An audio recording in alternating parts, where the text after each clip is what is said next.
last but not least, Blake Harrison.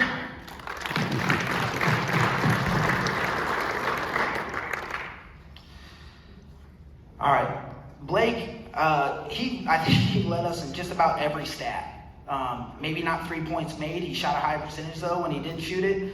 He was second in assists. Again, I didn't know Tanner was gonna be as ready as he was, so it's Tanner's fault that he didn't lead an assist. But his willingness to make plays for others is what helped us kind of flip the switch at times, especially during that same stretch where Mav was playing some of his best basketball. Blake still had some big scoring nights during that time, but his constant progression throughout the year, picking the time to be aggressive. I mean, he averaged 20 a game on 64% shooting, which is outstanding.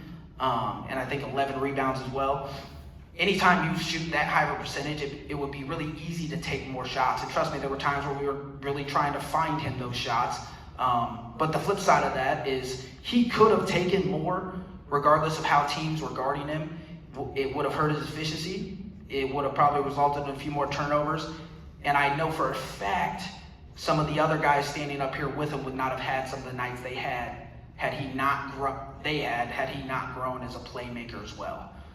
He had some huge assist games. I know that St. James game, he had 11 assists, which out of the forward position is ridiculous.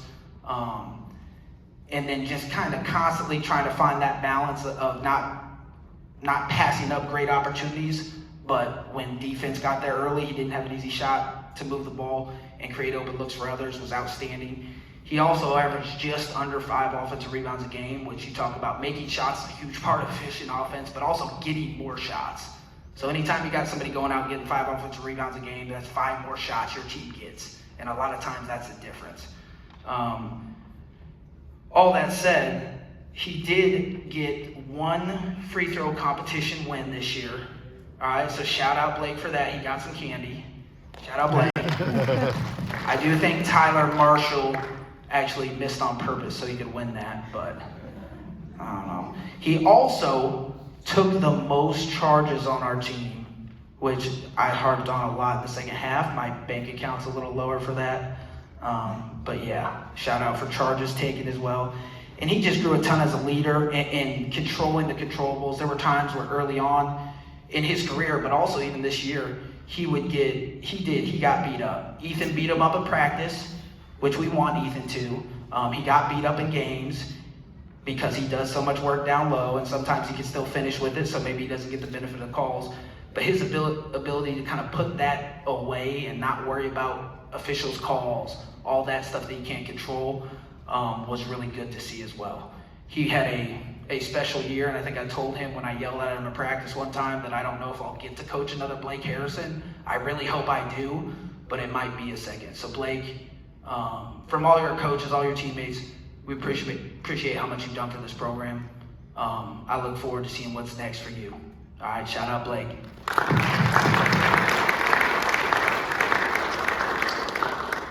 All right, and Blake was voted first team all conference as well, which shout out Blake. He was one of 6 players in Tri-County to get first team all conference. I think he was actually 3rd overall in voting, which there were only 2 guys ahead of him. We're both obviously conference champ and the runner-up. Were on those teams, so big accomplishment for him, back-to-back years. Now, before I let you guys go, there were some accomplishments as far as our teams. First off, you guys got 17 wins this year. All right. I know we got 20 last year. Outside of last year's record, that's the highest win total since 2009. All right. So that's 17 years of Osage basketball that you guys just topped. All right. I was a senior in high school in 2009, so that's how long it's been. You guys were the highest scoring offense in 35 years at School of the Osage. You guys averaged 70.82 points per game. The last team to top that was 1990-91. Again, if you're using me as reference, I was actually a baby and my dad was the head coach at Osage. And so I was like 5 months old when they went to the Final Four. All right, so 35 years of history you guys just topped. You guys were only held below 60 twice all year. And then you guys had the second largest, topped only by last year's team, the second largest average margin of victory in 21 years. So since the 2005 team. All right, you guys averaged beating your opponents by just barely under double digits. Also, you guys went 2-0 against Camdenton. It's a good feeling. And you guys went 2-0 against Eldon. Regardless, good year, bad year, those are two teams that we want to own the season series or win-loss records on. So that's huge. You guys did all this with an incredibly tough schedule. You guys, in our 11 losses, so 17-11, the average win total of your opponents was 20 wins. All right. The only team you played all year and lost to that did not have a winning record was Jeff City, and obviously that came with one practice for about half our roster. All right. I wish we would have got to see them later on the season. You guys got our program's first win at Boonville versus Boonville. They joined the conference in 2019, and we have not gone to their gym and beat them until this year. Hey, you got our first ever in about 8 matchups, our first ever win over Fatima. All right, so I really appreciate that. I can't stand their administration team over there. I love you. Sorry, my wife's the principal there, so I'm probably in trouble. So yeah, that dates all the way back to 2014.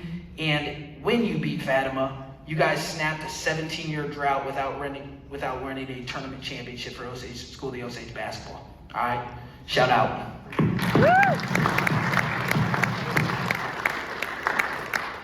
Hey, parents, I appreciate